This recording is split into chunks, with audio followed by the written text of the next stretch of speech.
Hey guys, this video was requested a long time ago. I didn't really want to talk about it because it's not really gaming related, but it's related to how I got into acting and stuff. And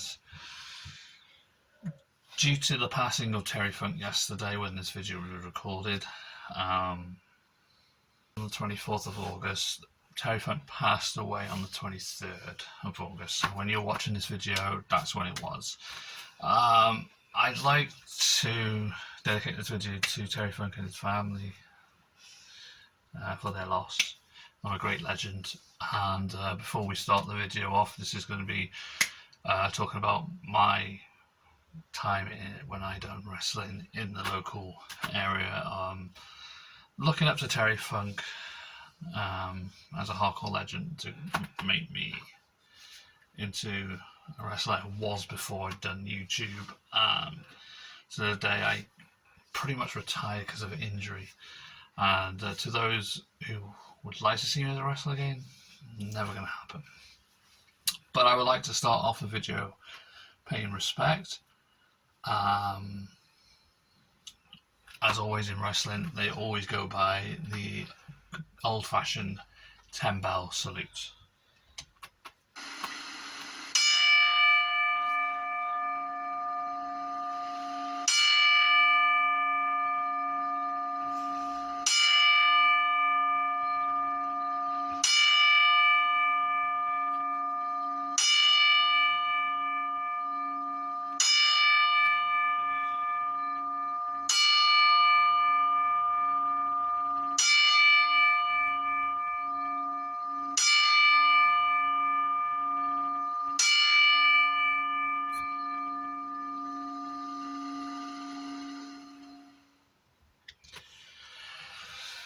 Right, hopefully it hasn't blown all your ears off.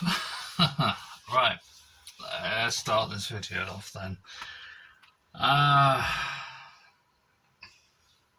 In many ways, Terry Funk was an idol to a lot of hardcore wrestling fans. Probably one of the many reasons why I decided I wanted to do wrestling was the great sort of Terry Funk, Eddie Guerrero, naming all that there, that's nice. Cactus Jack, Mick Foley, you know, all them greats, and even Tommy Dreamer. And then during the times of growing up and actually discovering something called GCW, which was quite later on, and I discovered Combat Zone Wrestling as well, which was ultra violent wrestling in late 2000s. It's where I really started to progress a bit more into my career. But yeah, so let's talk about my wrestling career I had. It wasn't really wrestling, but it was something that started me into creating stories and stuff and being very creative with my creative mind. God, starting off in school holidays when I was 7 years old in 1996 to 7.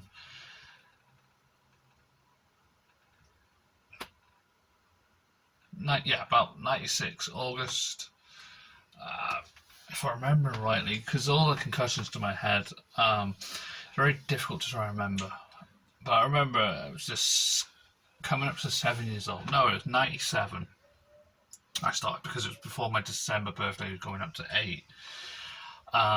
Me and my mate started up a small little wrestling show in his dad's back garden. Back then, the summer was good. We had quite a few bits of summer where it's nice and dry, so we used to set up the ring in the back garden. Well, let's say ring as in we had 4 double divan beds. We strapped them together because his dad was not only a manager finance manager, as well as he has done welding. So he welded some steel structures underneath this mess that we call the ring, just to hold the frame together, and then put metal poles in, and that was our wrestling ring. 4 divan beds, metal structures, and some very thin crash mats. Which, yeah, they fucking still hurt. Yeah, that's what we used to do in the summer holidays. We just wrestle around there. We used to use literal, washing clotheslines. Yeah, we used to have the clotheslines wrapped around the ring to make it ropes. Jesus, didn't they hurt when you really run into them? But yeah, we've done that every school holidays, weekends. Yeah, it was great. The whole of August was the biggest thing. We used to call it our summer. What the hell did we call it? Because we were wanting to call it SummerSlam, then we were like, oh, okay, that's an American thing. So we just used to call it a summer WrestleFest or some shit. Back in them days, we just had a big summer party in August. As soon as we finished school, we just set the ring up in their backyard and wrestled every day. And then it was when we were in school, it was every weekend we used to go to school. We used to write our scripts out, what we're going to do. Well, not scripts. It's we want to do this tonight. We're going to, this on Saturday. We're going to jump over this. We're going to jump through this. And it's yeah. It was mainly me coming up with all the craziest, stupidest stunts at the time. I was okay, all right, we got Mankind at this time jumping through tables, during '97. So it was yeah, I'm gonna do that. And I remember watching at one point the infamous Hell in a Cell match with Mick Foley, and by God, that was it. That was okay. We're up in the level a bit when we got to that point, but yeah, it just started off like that. Just a couple of, just a group of friends that loved wrestling. We used to sit down and watch it on SLC on Sunday. It's better leg, and we'll do a show on Saturday. It's great. We used to do the show on Saturday and then watch WWF on Espedreg at 4 o'clock in the morning. Always the way. And lucky enough, eventually my friend, I think it was on Sky Sports as well. He used to watch Monday Night Raw on Sky Sports as well after school, and it was yeah. Or his dad would tape the Monday Night Raws, and he would tape anything that's WWF on Sky Sports and whatever else it was on, and we used to watch it on Sunday. He used to record the pay-per-views as well. We used to sit there after we'd done a match. We'd watch that and be okay, I got an idea for the next match. It was pretty cool at the time. But when we really got started, it was coming up with names of groups. We heard about ECW at the time, but we never really saw it as much until I got a bit older. I think I was left school at this time. I think I was in a School of Greg at the time, just in year at 11. So that's when I was introduced to ECW a bit later on in the career, which didn't last long.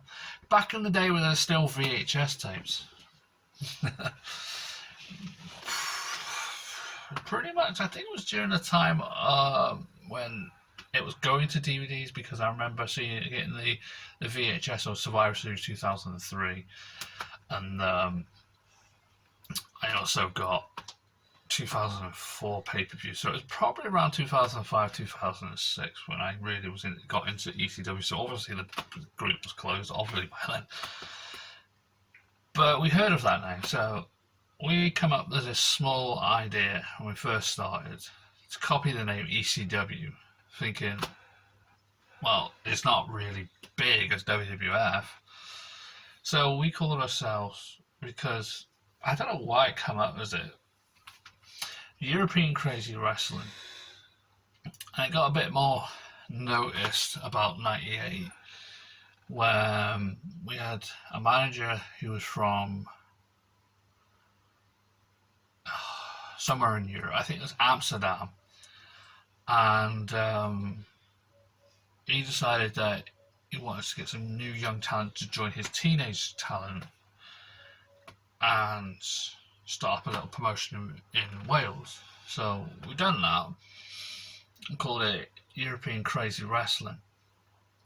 And my first wrestling name at this time was Crazy Dan, because everyone used to call me crazy for all the stunts I used to do in the wrestling stuff, with diving through tables and stupid things like that.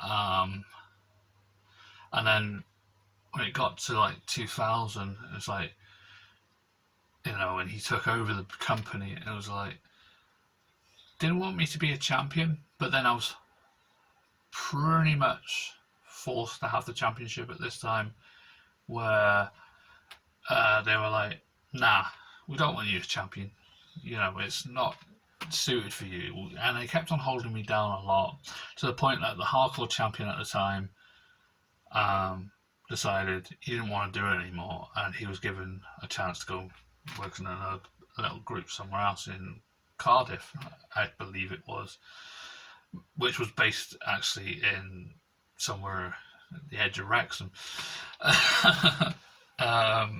It was originally like a Cardiff-based group, and then they called themselves Welsh Cardiff Wrestling or something stupid like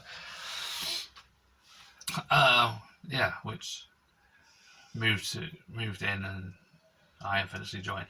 But yeah, so it was like he was gone.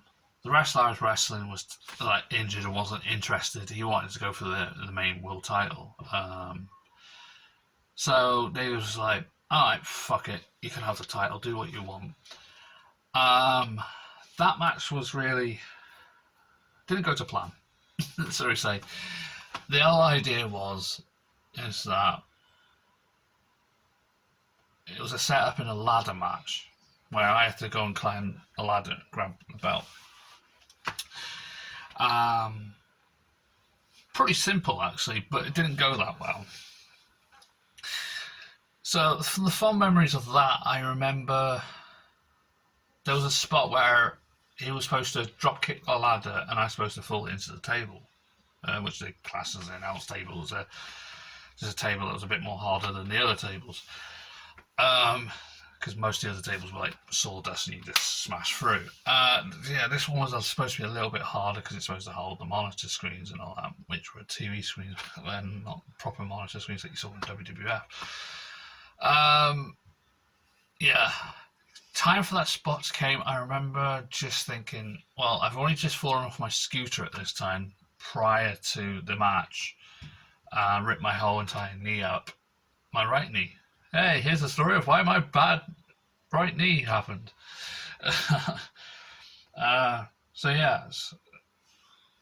Time for the spot to happen. My knee is like sort of tingling because it's still recovering from the scrape from when I fell off my scooter, because we had this neighbour at the top of the road who had pebbles or stones in their front garden, couldn't keep it in the bloody garden, so that it used to spread out across the road. So as I'm coming around on my scooter, and obviously when a scooter wheel hits a stone or pebble, whatever you call it, you go flying. Stops the wheel, boof, you're gone. And I managed to scrape my entire front of my knee up. It was quite bad. I remember having to have salt poured on it, vinegar poured on it, just to make sure it doesn't,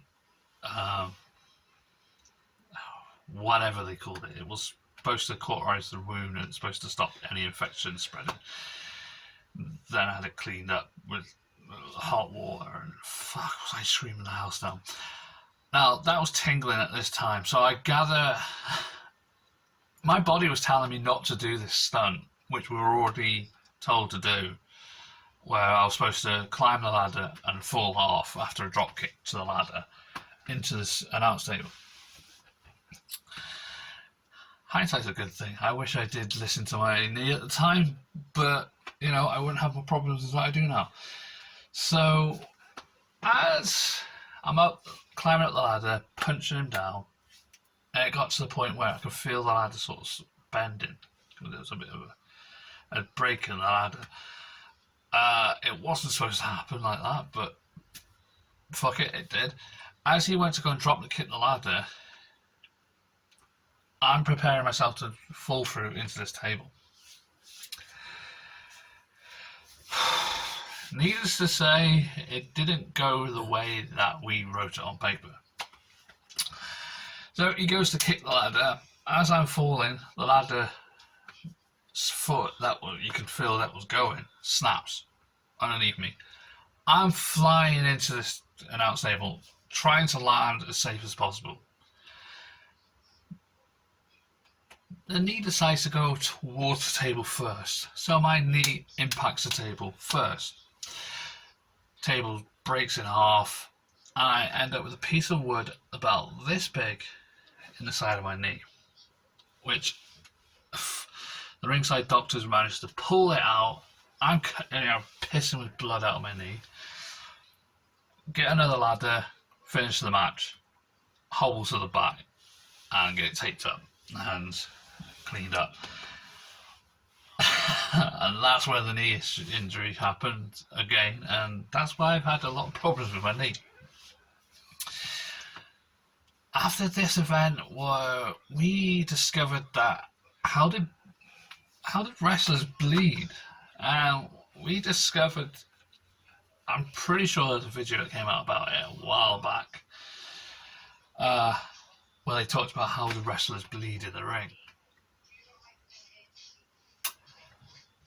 Then it got to the point where we discovered how that happened.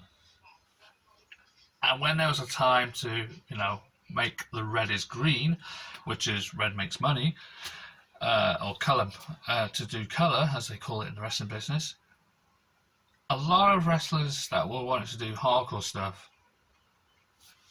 me included, researched this and started turning up to events, and the promoter started bringing razor blades in. Now, for those who don't know, why razor blades?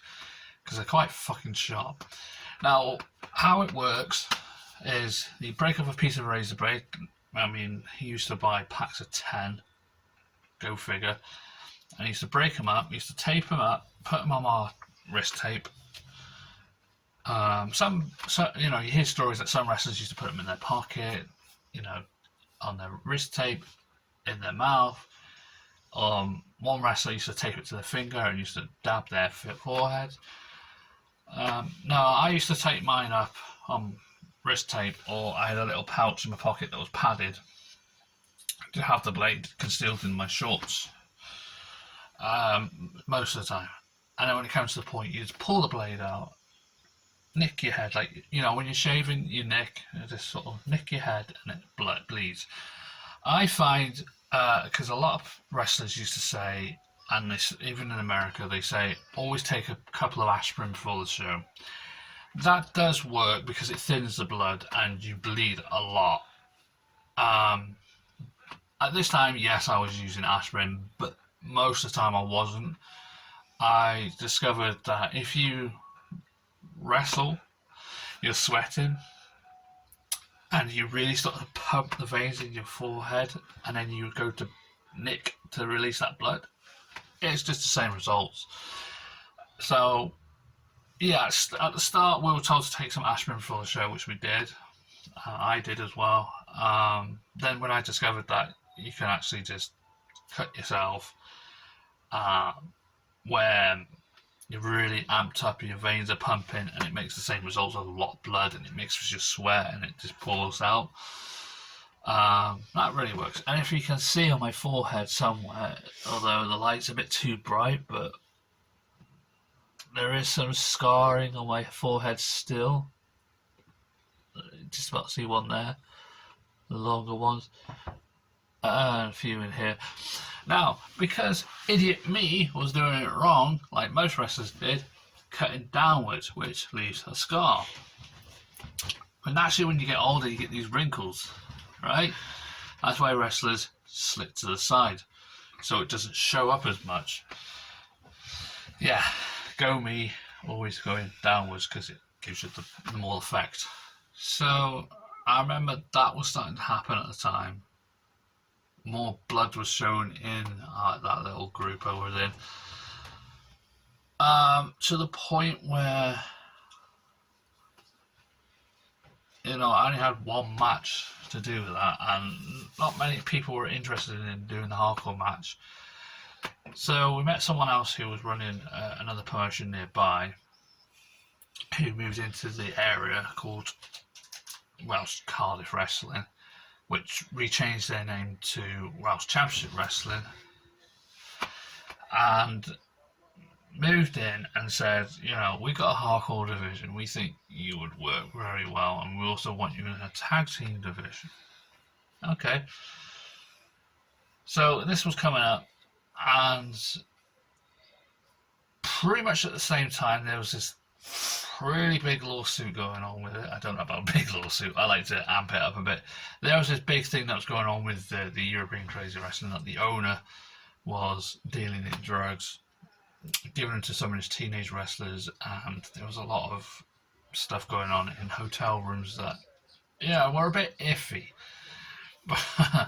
So lucky enough, I left at that perfect time, because a lot of the 14 and 15 and 16-year-olds were doing drugs and doing the R thing, which we can't mention on YouTube, but they were all out of it on wacky backy and all the heroin and all that crap, and I didn't want to be part of that.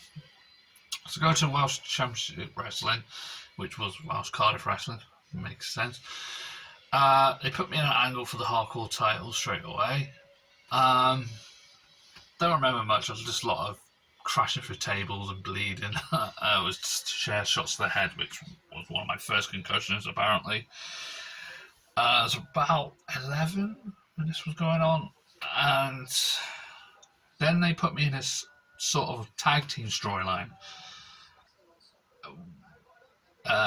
which didn't make sense, because it was like I was with this guy who was always pissed out of his head, and they thought, oh yeah, it's a great idea, we put him with this pisshead alcoholic wrestler and make him my father. That's why I'm so violent in my hardcore ways, because my father's an alcoholic. I remember when we first started the matches, it was just like, okay, this is a bit of fun, let's get on with it. A bit of a leeway away from doing all the hardcore stuff, doing the tag team. And then it comes to the point that the guy, I can never remember his name, he was pretty much really struggling with his alcohol problem. He ended up developing liver cancer or whatever. His liver shriveled up and he was about to pass away. Well, according to doctors anyway. I think they said he had about a month to live or something. And he was like, I want to use that as a storyline. I want to go out in a blaze of glory. And I was like, oh, okay. So he decided, whilst drunk, in a storyline to end the tag team, which pissed me off because I was just left with just doing hardcore again. And I started to enjoy the tag team division. He came out with this storyline that he would fall out of the ring, or fall off the apron whilst pissed. And he said, I'm going to run my head into the turnbuckle and knock myself out and then get taken out. And that's, and then poof, gone. Now, drunk, doing this, he really went out with a blaze of glory. He thumped his head against that turnbuckle. And by the way, this is when we first got our first wrestling ring, which I forgot to mention. But yeah, this is when we got our first wrestling ring, away from the crappy 4 double divan beds. I just remember I was wrestling, and the next thing I'm looking down, I was like, right, he's going for that spot. And all I remember was him running into that pole. And the thud that happened when he smacked that pole vibrated through the ring. Drops like a sack of shit.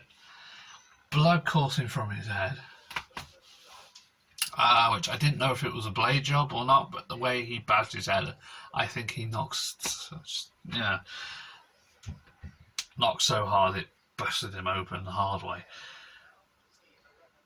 As soon as the doctors came out, ringside doctors and everything, they all came out checking him, took him out on the stretcher as planned. Not to know that when they were doing all this, I'm still, continuing on the match as I'm told to. As soon as I, lose the match, and the tag team titles go to the new tag team champions, which I can't remember who they were at the time. I think they were called the Celtic Warriors or something stupid like that. And as I go to the backstage's gorilla position, and then I go down the back and into the locker room, I noticed as I was going towards the room where we all get changed out, the back doors normally that were shut were wide open, the double doors of this place that we were wrestling at.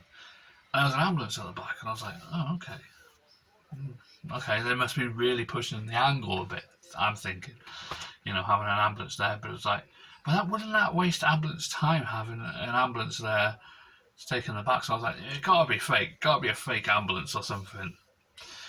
So, as I'm showering, packing up, getting out my gear, putting in my street clothes, as they call it, the owner of the company walks in and just says, he says, right, this is not part of the show. But he's like, no more tag team anymore. You're not going to get a rematch. He passed away. Obviously, the guy that was wrestling with. I was like, oh, but I thought he had months to live. You can't have just passed away from the illness. And they're like, no, he knocked himself unconscious, and all that blood coming out, he just managed to smack his head that hard. He died. Well, it wasn't straight away when he smacked his head. Obviously, when they got into the ambulance, it lost a lot of blood, and that was it. So I was left to do hardcore stuff, and again got to the point where turning up to the show, hardly ever booked.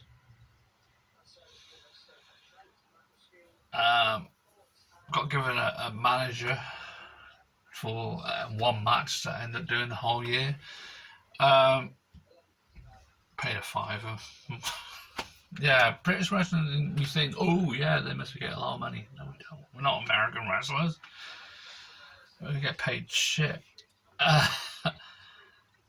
And I just remember, half of that I was just sitting there. I was just like, am I booked tonight? No. And it's like, no, I don't want any hardcore matches tonight. And then the one time I did get a match, they made me lose the hardcore title. I was like, what's the point? And then they vacated it, and then they disbanded the title. I was like, well, what's the point of me being here? I only do hardcore. I'm not a wrestler. So my manager at the time was like, I've got an idea. Come away from this, we'll start up our own hardcore wrestling shows. So, okay. This is where it's going to start to go good. Then we designed up Hardcore Stream Welsh Wrestling with me, the owner, my friend who was like left to do nothing, and another friend from Manchester, which we nicknamed Matt Nemesis because he was fucking huge and he was a big wrestling fan like me and could fit the size of Nemesis. We started up a group, and yeah, this is where everything went wrong because We had so many stupid hardcore matches, it was just unreal. This is when barbed wire came out. This is when glass came out. This is when the razor blades got a bit over the top. The stunts got more over the top. Jumping off a 30-foot scaffold. Again, re-injuring my bad knee 3 bloody times. I'll skip a long story short to the final curtain call. But before that, I wanted to talk about the little bits before that, where the severe depression really got into my character, which was annoying, and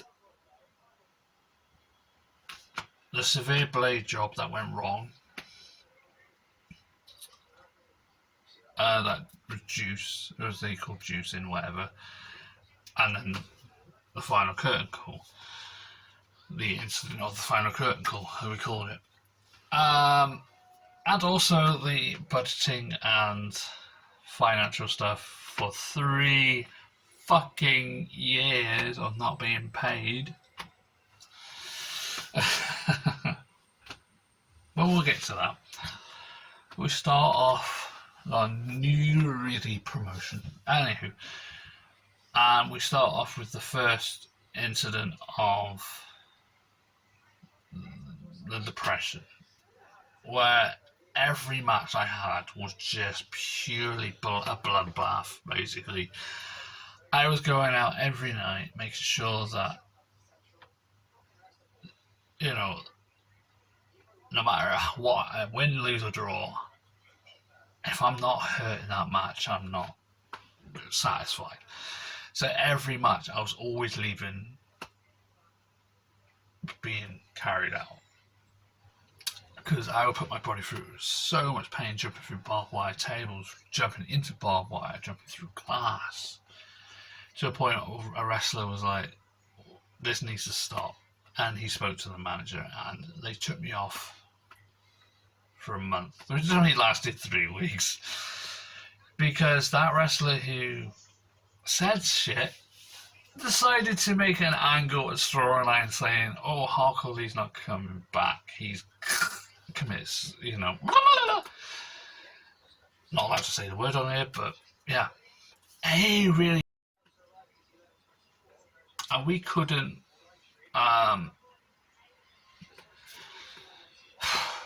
basically we couldn't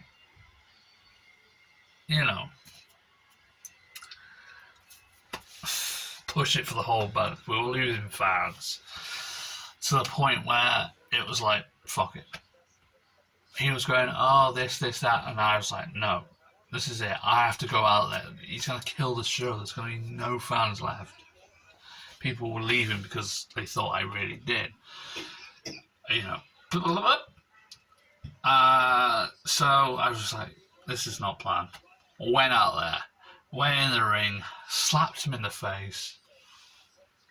All said was done. We had our match. I was back. World freaking champion. Finally, after the whole time from the age of 7, never getting a championship apart from hardcore title.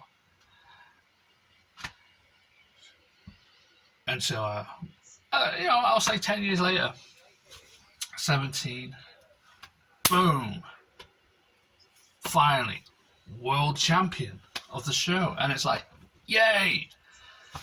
And everyone's like, you should have been champion fucking years ago when you were 12. You were at your top, but you were always just held down doing hardcore shit. Yeah, and I became the world champion. Pushing the boundaries of hardcore wrestling into the World Heavyweight Championship bouts are the main events. Kind of. It was a big deal. Yeah. From 7 years old, going on to 8, and then finally at 17, I win my first World Championship. How fucking poetic was that? And the stupid thing was, because we couldn't afford it. We had the toy WWE belt, which we just put a little tape on it with Hong Kong House Wrestling. Pretty cool. But I finally noticed and became a champion. Till the point where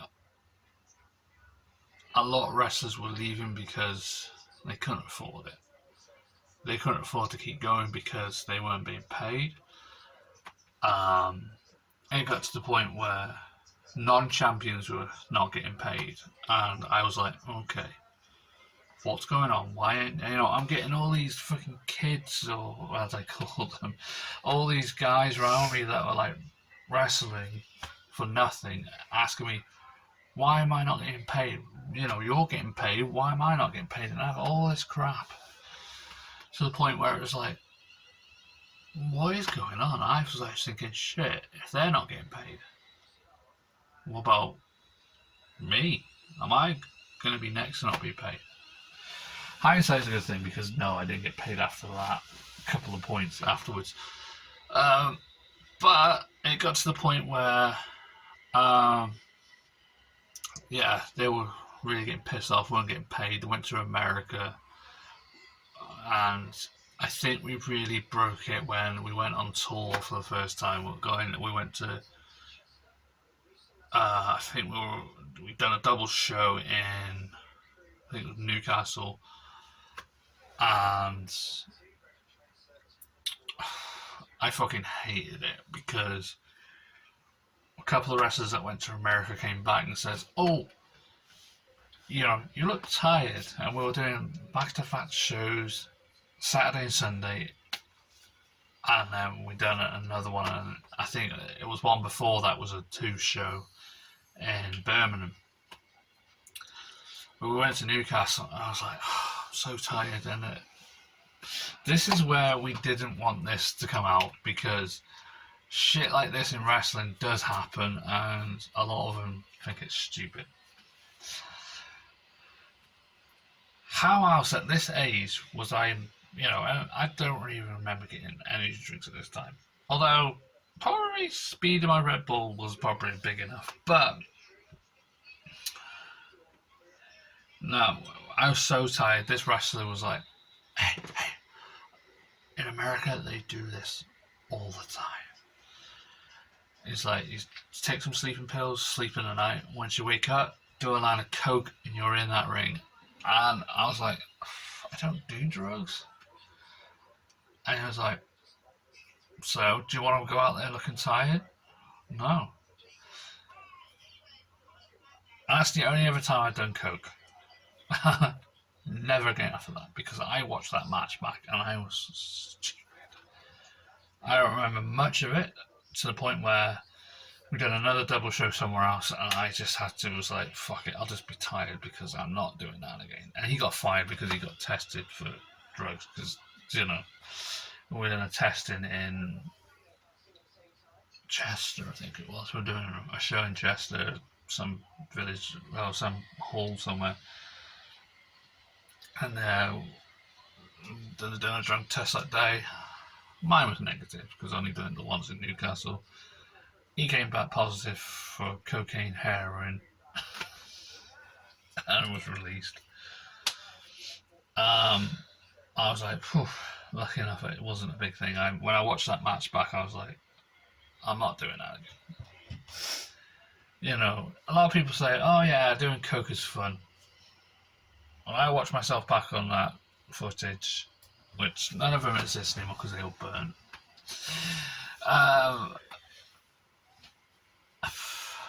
it was bad. I was jumping around like a lunatic, acting like a fool, laughing when I was falling through barbed wire. You don't do that shit. So it was like, no. Did it one time, I never done it again. But he was constantly on it, and you could tell he was out of it all the time. My drug of choice back then was just pain. I put my body through pain because, I really enjoyed it. And then apparently, a lot of people are like, what? How can you be addicted to pain? And strangely, you can. Most people are addicted to painkillers and shit, but I was addicted to pain. I was putting my body on the line every single match. Um, then they did the big one in the leisure centre in Colwyn Bay, and the money stopped. And then we were doing small shows back in the, in local village halls. Then it got to the point where, because weather permitted, we had a tent outside my mate's back garden. We done shows out there, to the point where I wasn't getting paid. For 3 years, we weren't getting paid a penny. After we'd done that show, a little UK tour, and doing a show in that leisure centre. So I got to 19. It was over with. But a stunt happened when I was 18 before it ended that I really, really hated. Because there was an ex-girlfriend, my first ever proper girlfriend, where I first lost my virginity. Apparently, the story goes, blah, blah, blah, she cheated on me, blah, blah, blah. And we'll leave it as that. We're talking about the wrestling. Now, the stupid, decided bitch decided to sit in the front row watching my match. Should have banned her from the arena, but fuck it. She came to the show, watched it, and because I caught a glance of her in the crowd, I was angry, upset, just really bad. And it was coming to the time where I was like, okay, I'm going to get hit. What was it I was hit by? Oh yeah, I was getting hit by a steel bar, getting pummeled down to do the colour. As soon as I go down to go and do the colour, eye contact straight with her. And I was like, fuck. And I went a bit mad. Put the blade to the forehead, pulled. And I remember letting go, and then the next thing, blood's coming down my nose. I'm not holding the razor blade anymore. It's still on my forehead, and there's quite a bit of a dent where it's stuck in. So, frantically trying to pull it out. I was like, shit, it's stuck. Pull it out, chuck it to one side. As soon as I stand up, the blood just pummels down my face, covering this eye completely. It was just gushing out. What they call juicing. This was on an extreme level. It was just pissing out. It was just pouring down my face, across my eye. I couldn't see out my eye. Continued the match, wobbly legs, everything. Everyone in the crowd was shocked because they were seeing something really bad. That they were thinking, uh-oh, this is not normal, blood pouring out for entertainment. Something went wrong. And yeah, it did. I bladed myself too much. The blade got stuck in my forehead. And as they pulled it out, it brought all the blood out. And oh my god, the mess. I don't know. I must have lost a lot of blood that night. But my face was just blood. There were apparently black bits of blood, which is what they call blood clots, that were pouring across my face as well. It was fucking scary, and I just continued the match on. Finished it the way where it was supposed to do. I suppose I stood up and done a promo for the next upcoming big show or something. I just remember, as soon as I covered the guy and turned over to he was covered in my blood as well. It was fucking horrific for him. And as I'm trying to get up, I got all this blood in my face. The blood is sort of drying on my eyelids. So this eye was closed. And I'm like trying to stand up, and the next thing I'm like about to call for the microphone, and I just fall back. And then the next thing I just remember is all the crowd was being emptied, and got these doctors working, wiping my head, trying to stop the bleeding, putting pressure pads on it, and being taken to the back, and cleaned up, and sent, and everything was fine after that. Sent home. The scar afterwards was horrible. Yeah, and all I remember after that was just vivid headaches. Prior to other stunts that went wrong, when I landed on the back of my head, did a street fight where I was DDT'd into one of them. It says gas on it, but it's like a metal plate in the road, well, on a pavement mostly. It had gas on it, so despite DDT'd myself on that, was concussed. Hit so hard in the head that I was feeling, I was going to vomit, and I had severe headaches after that. A time where I was in a cage match, my foot jagged up, again hurt my knee, and jagged up as I got it caught as I was trying to do a jump back off the gate. Gate? Yeah, the cage gate, or door, or whatever they call it. Jacked it, landed on the back of my head. So yeah, a lot of shit. What else? We'll go on to the finale because this video's gone on way too long. What we call the curtain call. Fuck. We were not being paid for 3 years, putting our bodies online for this. We just were like so bad that we had to do a final curtain call, what we called it, and we weren't planning any shows after that. After I was like 19, no more shows were booked after this. We just had the one big final show that any money that was paid for tickets, merchandise, were given to all the wrestlers that wrestled on that night. To only find out a month prior, before we done the final curtain call show, I was given full control. The manager or the owner was like stressing. I was like, look, these guys are not getting paid. What the bloody hell's going on? And to read all the books, we were financially in debt by £14,000 in the red. The rest of this wrestling company was thriving and all that. And we were wondering why we weren't getting money. He was paying off debts of renting other buildings. He was paying off a lot of stuff. Merchandise stuff he was paying out a lot of stuff, to the point where the company was getting into debt, where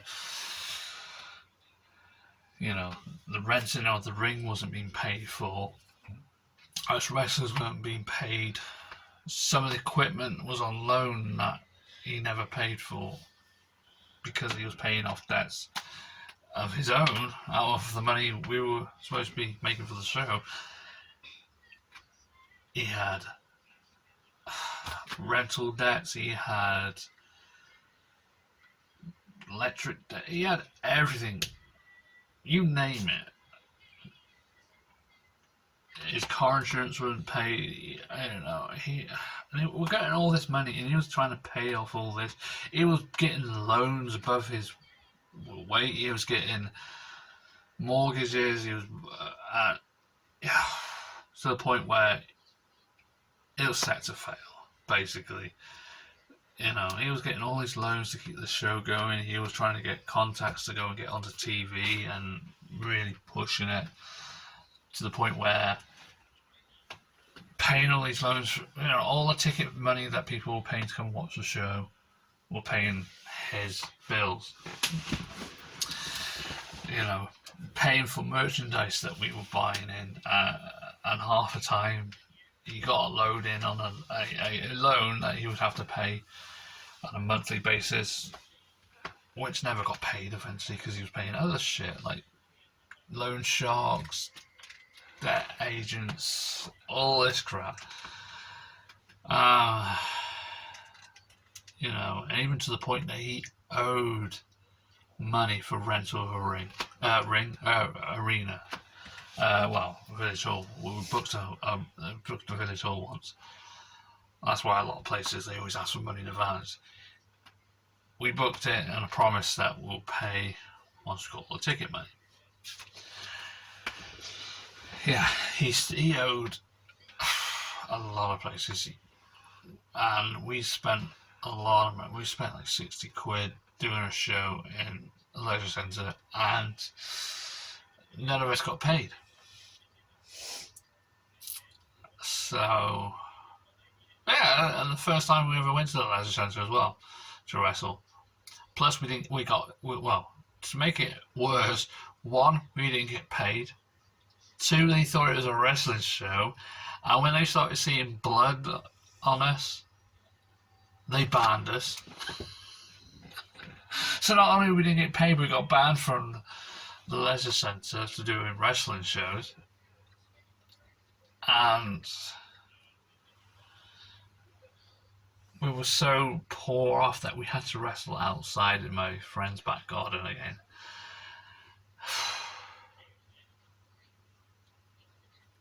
And every time the money came through, it never came to us wrestlers. A lot of us left. I stayed because I was loyal and I had nothing else to do. There was no other wrestling company in the UK that would do the shitty stunts that I would do. No matter how many times I tried to, train with other, wrestling promoters, like at the time with Richard Lee on the Welsh Wrestling Alliance that came here, they wouldn't do my hardcore shit. And there was a new one that came around, Conway County Wrestling, that ended up turning to Fusion Wrestling.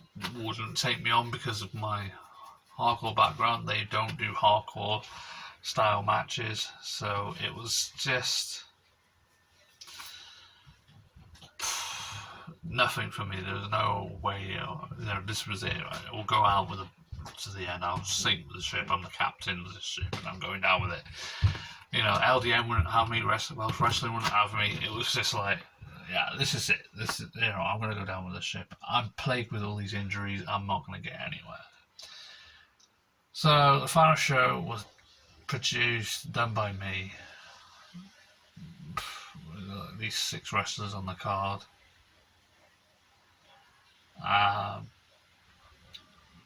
Me versus a great friend who pushed it a bit on one show we did, where he went to the pub, got pissed, pulled a knife on me, which is a no-no in wrestling. He really broke the wall from kayfabe, as in he came in with a knife and said, "You're only winning because you're fucking depression." So we had a final match together. Mutual respect at the end. He understood why. It was good for the business that why I was still champion at the time. And if we had a second championship like WWE did, was like World Heavyweight Championship and the World Championship, he would have had one of them belts, and we would have been 2 of the top wrestlers going. And that's how it, my apology went to him, and that's how we became good friends afterwards. But final curtain call. Everything was set up for a big finale. Everybody was doing their own thing to, just like do their matches that they've been doing for all along, trying to get onto other wrestling promotions, which I don't think any of the wrestlers are part of our show made it anywhere else. But what I will say is they put on good shows. Shook hands at the end of the match, left.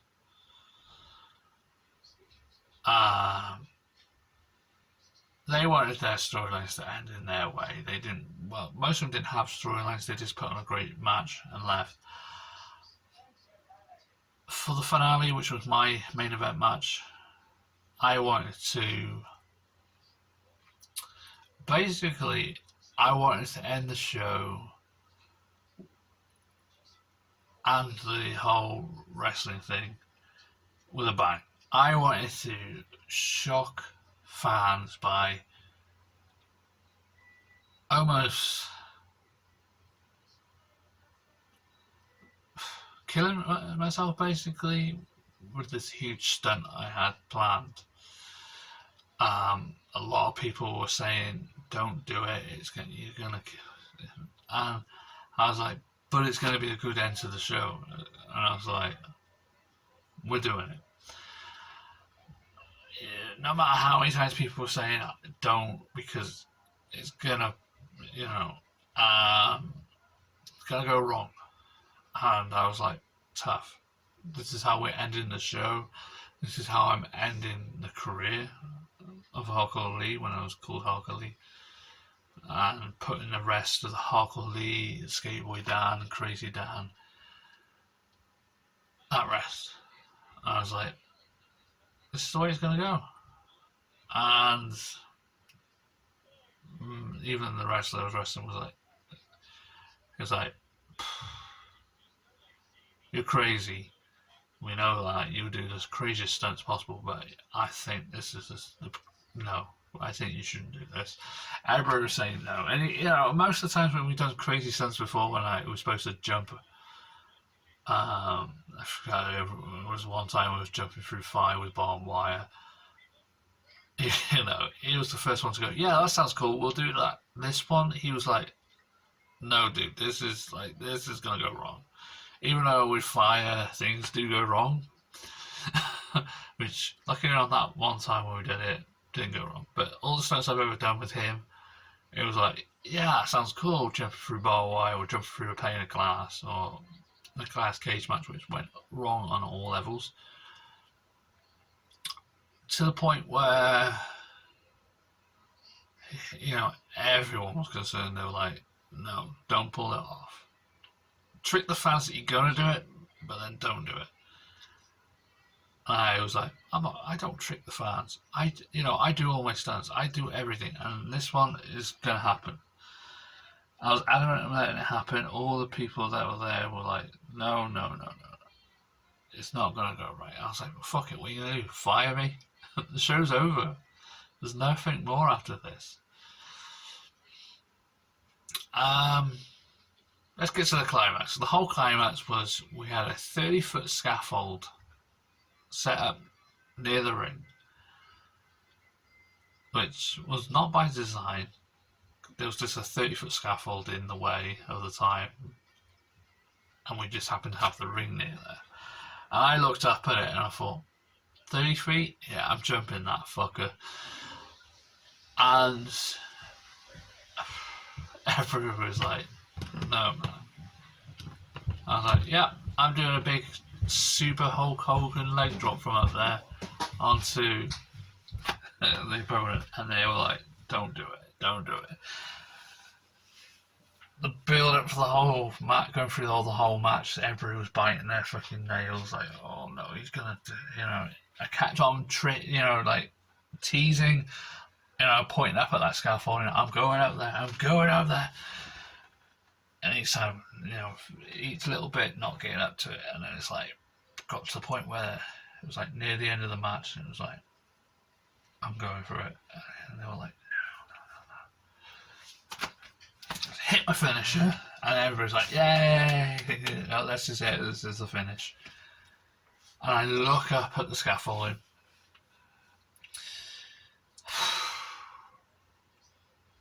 Yeah, the stunt was I was doing a super Hulk Hogan leg drop, who does the leg drop, but from 30 feet up off the scaffolding.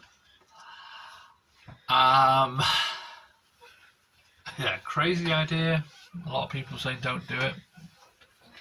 Hey, well, how else is it to end an epic saga? So I'm looking up at it, and everybody's like, and the audience was like, super quiet, thinking, "Is he going to do it?" And then they were, doing their usual chants. "Yeah, oh cool, oh cool." And I looked down at the wrestler's name was DJ Man. I looked down at him and I was like, get ready for the super leg drop, and he was like, you see in his face, it was like, no. But he laid there like a trooper and watched me climb the ladder to the side of the scaffolding, 30 feet above the ring. And it's, well, probably like 30 feet up on the scaffolding, and I'm like nearly 6 foot, so that's like 36 feet up in the air. I don't know. I'm standing there, I'm looking down, and I'm like, even I'm feeling shit. Should I do this? I'm looking down 30 feet down to him into the ring, and I'm like, should I do this? I'm second guessing myself, and all I remember was looking out to the crowd, and I was like, I'm not cheap in the crowd. This stunt's happening. And I remember trying to amp myself up, just like, yeah, come on, everybody. And I remember looking down thinking, if this goes wrong, then at least we're going out with a blaze of glory.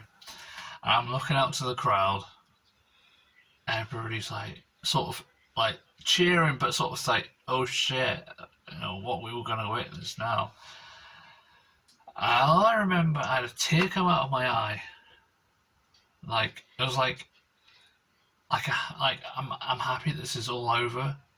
Like, all the pain I've gone through all this wrestling, not being paid. It's like, I'm happy that it's over, but also I'm scared of what's going to happen when I land. For some reason, I've done the Shane McMahon thing. When I'm standing up there, I just do the,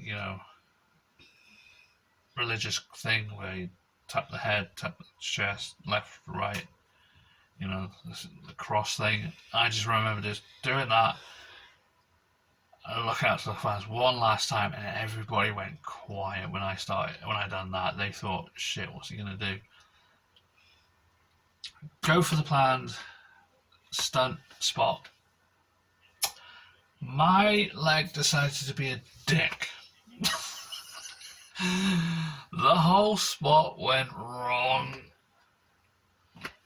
Basically, when you do a leg drop, you keep your knee in like that, and you land on the person. No, my right leg decided to bend straight. As I'm falling down, I land on my right leg. 30 feet from the top to a hard ring mat. Crash. On my leg. Boom. Out. The finish of the match was me to do that super leg drop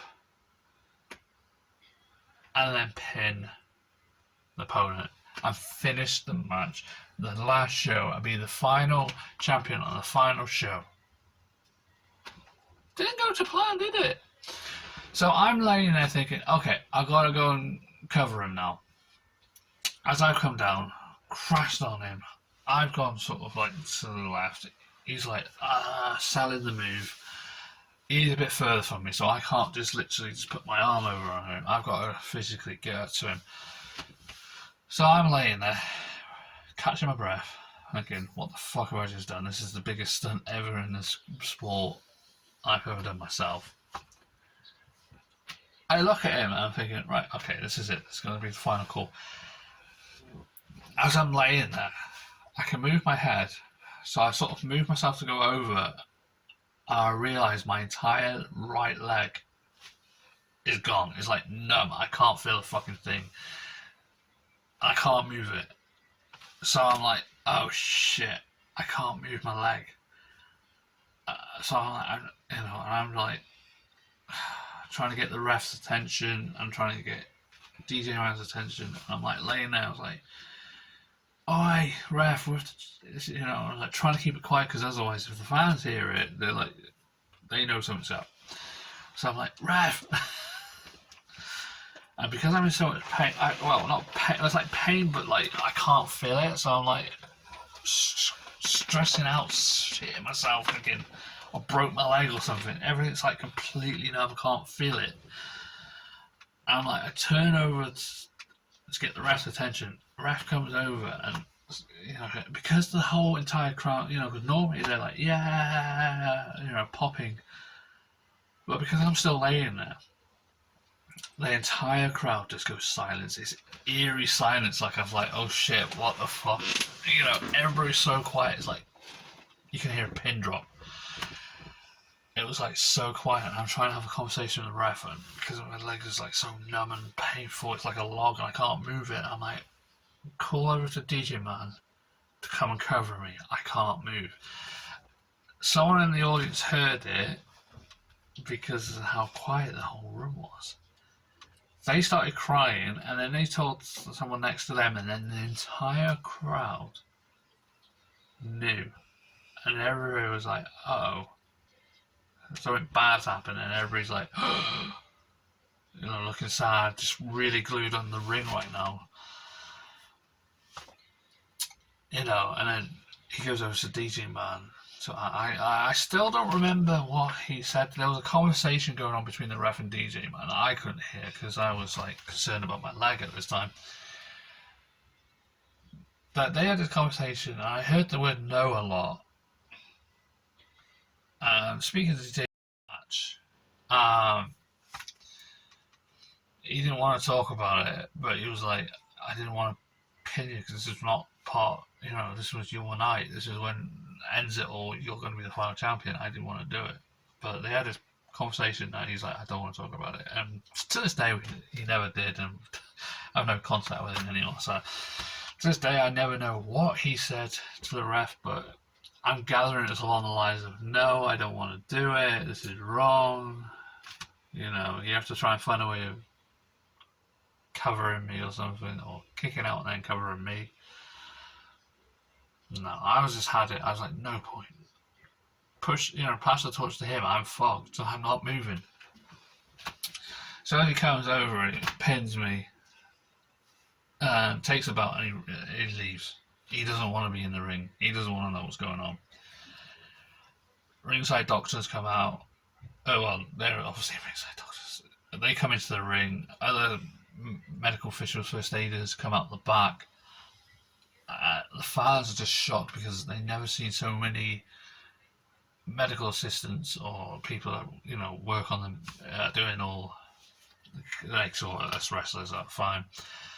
Normally it's like the one at the ringside will come in and check over and everything's fine. But the wrestlers, you know, the fans were like seeing all these first aiders and everything, and the referee was doing that, which is a sign that there's a real incident happening. It's not part of the show. They you know, they all rush in. They're punching my leg, get feeling in it.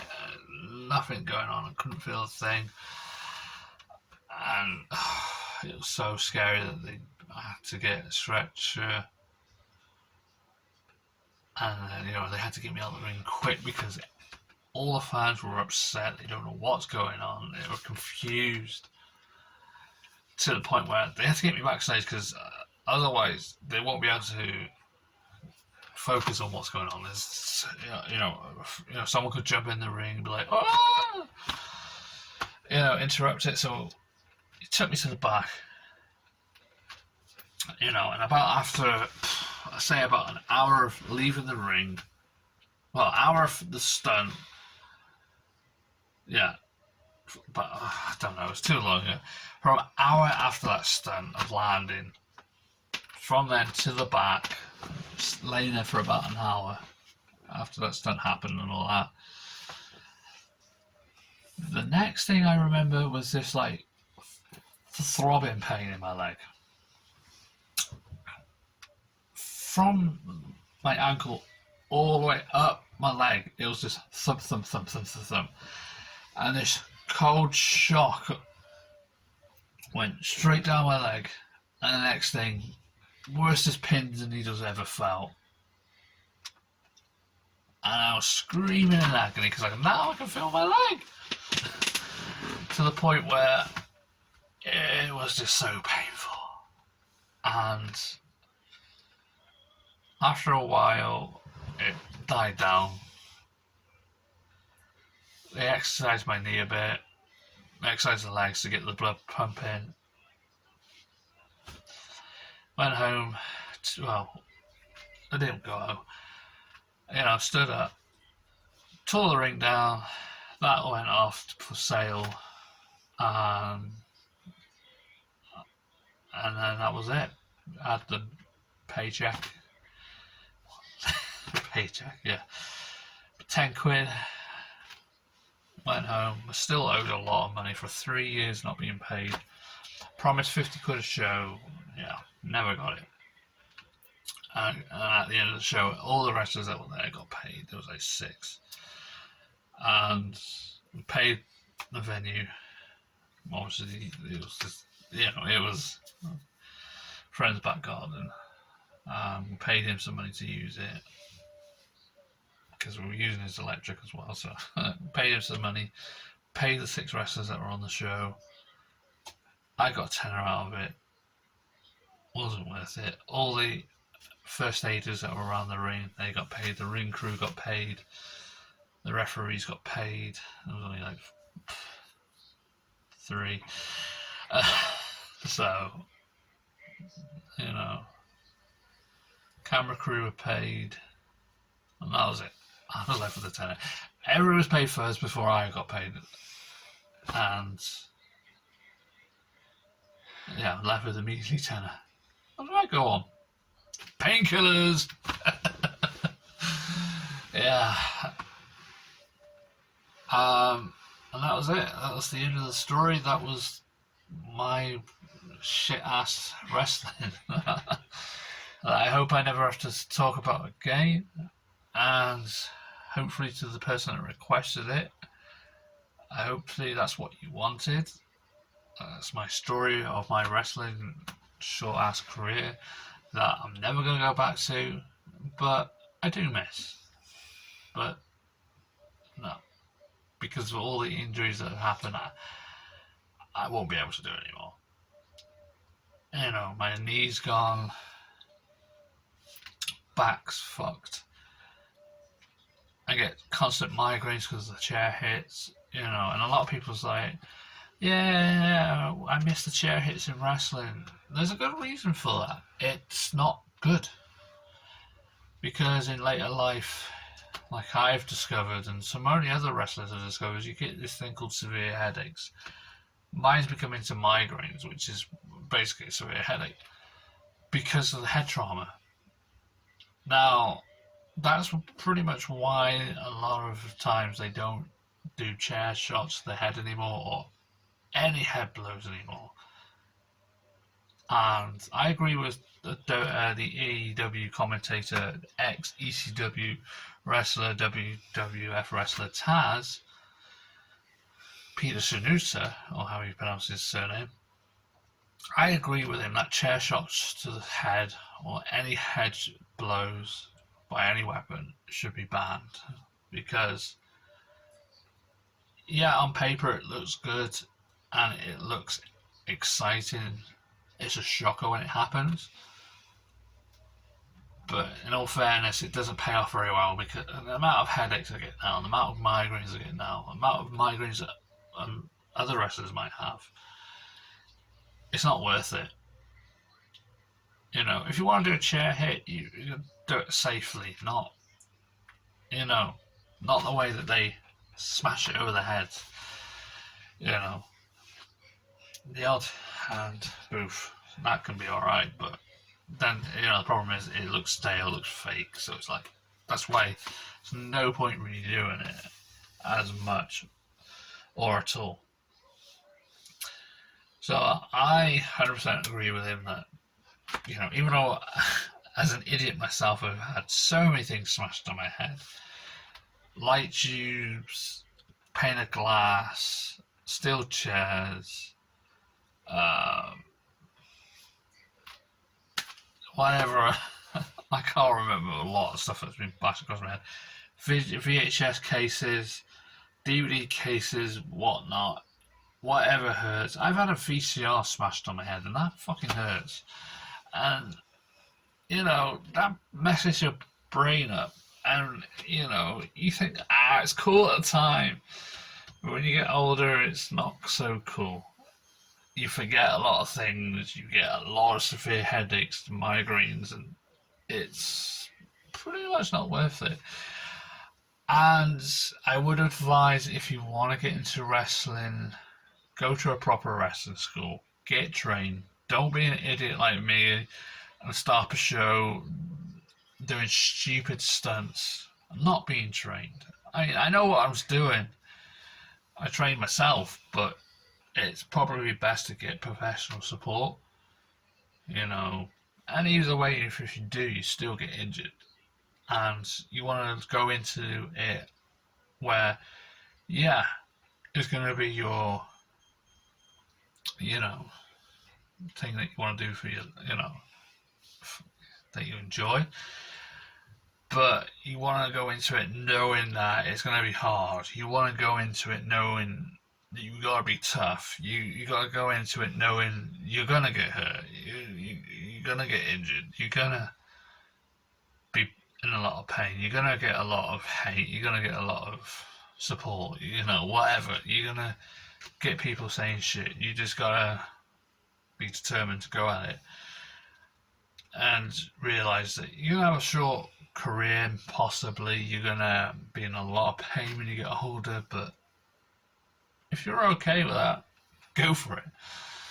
But do it professionally, not do the stupid things we did. Me and my mates.